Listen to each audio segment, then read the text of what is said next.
Unforgettable stories out of Western Jamaica from the scrapbooks of Adrian Freighter. When the nation's first zone of special operations, ZOZO, was declared in Mt.Salem, St. James in 2017, it was based on faulty intelligence, which the government later acknowledged. However, what was not false was the fact that Mt.Salem has had a long-standing crime problem and has produced quite a few of St. James's most wanted men. The fact that Mt.Salem has struggled to contain lawlessness is not for a want of effort.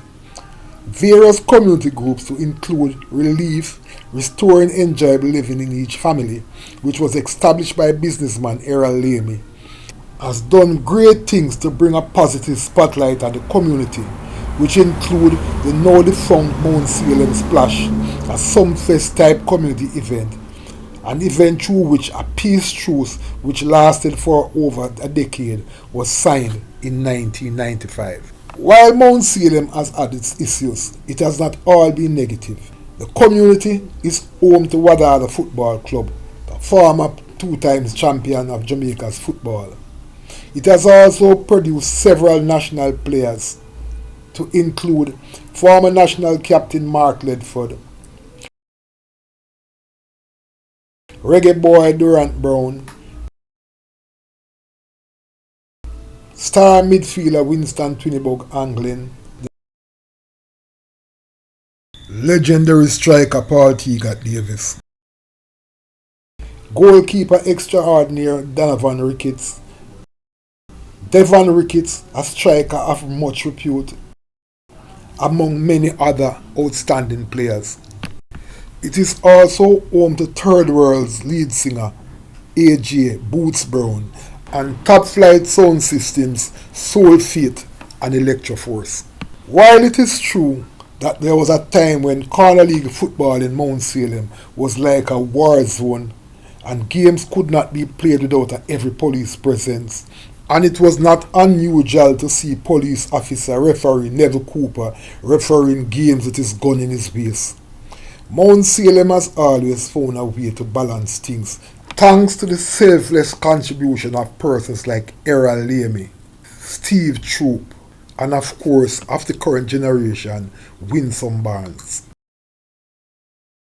While those of us who were young in the 1990s and had the energy to go around and drive the various initiatives to bring order to Mt.Salem, I believe that presenting the community with a blueprint which is based on our collective experiences would serve it well, as the community seeks to restore order once again. In this edition of Lest You Forget, I will be looking back at that 1995 peace treaty was primarily driven by Errol Lamey, myself Adrian Freighter, and top flight police officer Clive Karate George Lawrence. In the build-up to the staging of Mt.Salem Splash, which was staged in front of the Queen Supermarket in the Up Road section of Mt.Salem, there was a view that it would not be a total community effort, as because of the ongoing feud between Up Road and Down Road primary Crawford Street, many feel that residents from those areas would not want to be a part of the event. Lamey was adamant that no section of the community should be left out, and together we decided that we needed to create a peace truce so that everybody would get a chance to attend. I was tasked to mobilize the upward section of Mt.Salem since I was living at Clark Street, while Karate Georgie, who's originally from Crawford Street, was tasked to look after Crawford Street and Pickett Street. Lamey took on the task of getting the Montego Bay Chamber of Commerce, police, and the St. James Parish Council involved. It was a constant struggle to get the various areas to buy into the peace initiative, as some people expressed the fear that the peace would not last and would ultimately result in their children being exposed to further danger. However, through a combination of gentle persuasion and threats, primarily from Karate Georgie, who made it clear that those who resisted peace would feel his wrath going forward, we were finally able to get all sides to buy into the peace truce. The night of the Mt.Salem Splash, which was used to sign the peace truce, was an unforgettable experience. The experience was captured in a story I wrote for the Star, which was published on August 28, 1995, under the headline, Mt.Salem Gang Signs Peace Truce. The story read as follows. After 2 years of hostilities, warring factions from the Crawford Street and Clark Street areas of Mt.Salem St. James signed a peace treaty on Monday night. The big moment was greeted with delight by members of the Mt.Salem community who had attended Monday night's annual Mt.Salem Splash and Award ceremony, which was put on by the Errol Lamey-led Relief Committee.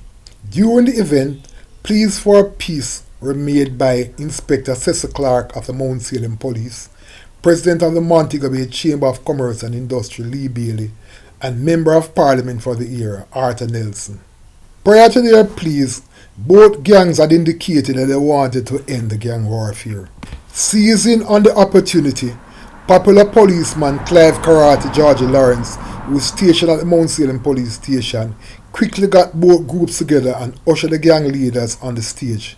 After declaring that they wanted peace and that too much money was being wasted on buying machetes and fish guns, the gang members joined hands and with the thousands of onlookers joining in, sang Bob Marley's One Love. The event lasted until early Tuesday morning and was incident-free as former enemies partied together to the peace-oriented lyrics of some of Montego Bay's top entertainers who performed on the concert segment of the event. In looking back at that peace truce which brought to an end the bloodletting which has caused many youngsters to lose their life, it was definitely one of those unforgettable stories out of Western Jamaica. Unforgettable stories out of Western Jamaica from the scrapbooks of Adrian Freighter. Before you go, please remember to subscribe.